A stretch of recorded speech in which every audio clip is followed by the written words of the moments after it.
Hi everyone, welcome to your channel I learn. आज हम beehive के चैप्टर 7 का पार्ट 3 करने वाले हैं। अगर आपने इसके पिछले पार्ट के वीडियोस नहीं देखे हैं तो टॉप राइट कॉर्नर पे इसका लिंक है, उसे क्लिक करें और ज़रूर देखें। बिफोर वी स्टार्ट, अगर आपने हमारे चैनल को सब्सक्राइब नहीं किया है तो प्लीज़ सब्सक्राइब और हमें सपोर्ट करें। Also press that bell icon. So हमने पिछले पार्ट में देखा था कि फाइनली हैरिस उस बटर पे बैठ जाते हैं और फिर वो दोनों ढूंढने लगते हैं कि ये बटर कहाँ गया। I'll take my oath I put it down on that chair, said George, staring at the empty seat. I saw you do it myself, not a minute ago, said Harris.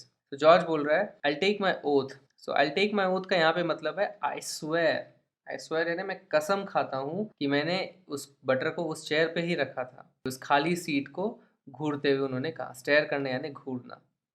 फिर Harris जवाब देता है I saw you do it my self, मैंने तुम्हें ये करते हुए 1 minute भी नहीं हुआ, उससे पहले ही देखा था। Then they started round the room again looking for it and then they met again in the centre and stared at one another. फिर वो पूरे रूम का चक्कर लगाने लगे, उसको ढूंढने लगे और फिर वापस वो रूम के बीच में आके खड़े हो गए और एक दूसरे को घूरने लगे। Most extraordinary thing I ever heard of, said George. So mysterious, said Harris. Then George got round at the back of Harris and saw it. Most extraordinary, मतलब most unusual. Extraordinary का मतलब unusual. बहुत ही अजीब चीज़ जो मैंने सुनी है अभी तक। So mysterious, कितना खुफिया। mysterious का मतलब हो गया खुफिया। हैरिस ने कहा। फिर जॉर्ज जो है हैरिस के पीछे गया और उसने देखा कि फाइनली बटर कहाँ चिपका हुआ है। Why, here it is all the time, he exclaimed indignantly. Where? Cried Harry, spinning around. Stand still, can't you? Roared George, flying after him. And they got it off and packed it in the teapot. अरे क्यों नहीं, यहाँ है वो पूरे time से, exclaim किया George ने इंडिग्नेंटली। इंडिग्नेंटली का मतलब है गुस्से से या चिढ़ के बोलना। So in a manner of indicating anger, anger दिखाते हुए या चिढ़ते हुए कहना। कहाँ, हैरिस ने बोला। फिर वो गोल गोल घूमने लगा।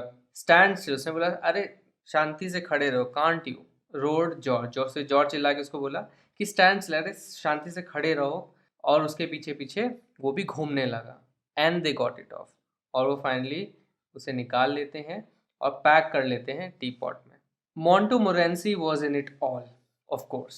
Montmorency's ambition in life is to get in the way and be sworn at. So Montmorency उनका एक कुत्ता है। So Montmorency was in it all, of course. So Montmorency भी इस सारे गड़बड़ में शामिल था। ऑथर बोल रहे हैं ऑफ कोर्स वो भी शामिल था। मोंटोमोरेंसी का जो महत्वाकांक्षा, जो एम्बिशन है उसकी ज़िंदगी का, वो ये है कि वो हर चीज़ में टांग अड़ाए। गेट इन द वे यानी टांग अड़ाना, और be sworn at, sworn at का यानी गाली खाना। तो मोंटोमोरेंसी का ज़िंदगी का मकसद ही यही है कि वो काम में टांग अड़ाए और गाली खाए। If he can squirm in anywhere where he particularly is not wanted and be a perfect nuisance and make people mad and have things thrown at his head, then he feels his day has not been wasted. So अगर वो स्क्वर्म कर जाए कहीं पे, स्क्वर्म करना यानी side by side twist करके move करना, तो इसको रिगलिंग मूवमेंट कहते हैं, रिगल करना, रिगल और ट्विस्ट साइड टू साइड। तो अगर वो कहीं भी स्क्वर्म कर जाए जहाँ पे वो पर्टिकुलरली वांटेड ना हो, जहाँ पे कोई नहीं चाहता वहाँ पे हो, और परफेक्ट न्यूसेंस बन जाए। न्यूसेंस बनना यानी परेशानी बनना या तंग करना, तंग करने वाला बने, और फिर लोगों को पगला दे। मेक पीपल मैड है ना, लोगों को गुस्सा दिलाए या पगला दे। And have things thrown at his head, और फिर अपने सर पे चीज़ें फिकवाए क्योंकि वो परेशान करे लोगों को, तब उसे ऐसा लगता है कि उसका दिन वेस्ट नहीं हुआ है। सो ये ऑथर मजाक में कह रहे हैं कि ये जब तक इतनी परेशानियां ना फैला दे तब तक उसे ऐसा लगता है कि उसका दिन वेस्ट हो गया है। To get somebody to stumble over him and curse him steadily for an hour is his highest aim and object. And when he has succeeded in accomplishing this, his conceit becomes quite unbearable. So, किसी को लुढ़काए, वो stumble कराना यानी लुढ़काना, किसी को अपने ऊपर लुढ़का दे और फिर लगातार, स्टेडली यानी लगातार गाली खाए घंटों तक, ये उसका सबसे बड़ा एम है, मकसद है। एन ऑब्जेक्ट का मतलब भी मकसद ही होता है। एंड जब वो सक्सीड हो जाता है, अभी इस काम में सफल हो जाता है, इस चीज़ को अकम्प्लिश करने में, हासिल करने में सफल हो जाता है, तब उसका कंसीट, कंसीट का मतलब होता है गुमान, तो उसका गुमान काफ़ी ज़्यादा अनबेरेबल यानी असहनीय हो जाता है। तो इसका मतलब इतनी परेशानियां फैला के वो गुमान भी करता है, ऑथर ऐसा बोल रहे हैं। He came and sat down on things just when they were wanted to be packed, and he labored under the fixed belief that whenever Harris or George reached out their hand for anything, it was his cold, damp nose that they wanted. So जब भी कोई चीज़ pack होने वाली होती थी तो वो उसी पे आके बैठ जाता था। And he लेबर्ड under the fix belief, इस फ्रेज का मतलब होता है कि गलत फहमी में रहना, पालना या उसमें रहना। तो इस गलत फहमी में रहता है कि जब भी जॉर्ज और हैरिस अपना हाथ बढ़ा के उस चीज़ को लेने की कोशिश कर रहे हैं तब उन्हें उसकी ठंडी और गीली नाक चाहिए है। सो डैम का मतलब होता है गीला। He put his leg into the jam and he worried the teaspoons and he pretended that the lemons were rats and got into the hamper and killed 3 of them before Harris could land him with the frying pan. So वो अपना एक पाँव jam में घुसा देता है और फिर वो टीस्पून्स को ख़राब कर देता है, बिखरा देता है। वरीड द टीस्पून्स का यहाँ पे मतलब है कि बिखरा देता है। एंड ही प्रिटेंडेड, एंड वो प्रिटेंड करता है कि लेमन जो है चूहे हैं। तो आपने देखा होगा कुत्ते जब भी बॉल या ऐसे राउंड चीज़ें होती तो उनके साथ खेलने लगते हैं, जैसे एज इफ कि वो चूहे हैं या कोई कीड़े हैं। तो वो लेमन्स के साथ इस तरह से खेल रहा था जैसे कि वो रैट्स है। एंड वो हैम्पर में घुस जाता है, जो भी पिकनिक बास्केट है उनकी, और 3 लेमन खराब कर देता है। सो किल 3 ऑफ देम का मतलब 3 लेमन को बेसिकली खराब कर देता है बिफोर, इससे पहले कि हैरिस उसके सर पे फ्राइंग पैन मारे। सो लैंड हिम में यानी strike him with. Harris said I encouraged him. I didn't encourage him. A dog like that doesn't want any encouragement. It's the natural, original sin that is born in him that makes him do things like that.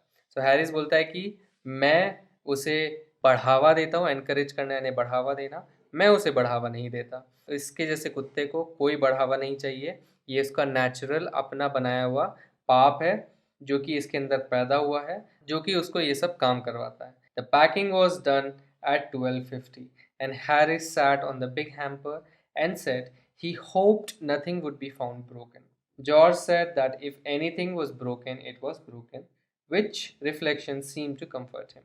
So finally packing 12:50 में रात में ख़त्म होती है and Harris big hamper पे बैठ जाता है एंड होप करता है कि कुछ भी टूटा ना हो। जॉर्ज कहता है कि अगर कुछ टूटा है तो टूटा रहने दो, विच रिफ्लेक्शन, सो विच रिफ्लेक्शन का यहाँ पे मतलब है विच थॉट, एंड ये सोच उसको कंफर्ट करती है कि चलो फिक्र नहीं करते हैं, अब कुछ टूट गया तो टूट गया। He also said he was ready for bed, we were all ready for bed, Harris was to sleep with us that night and we went upstairs.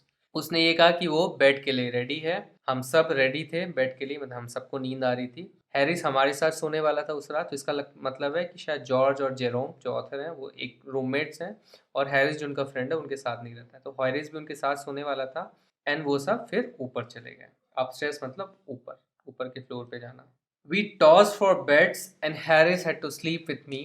He said, do you prefer the inside or the outside J?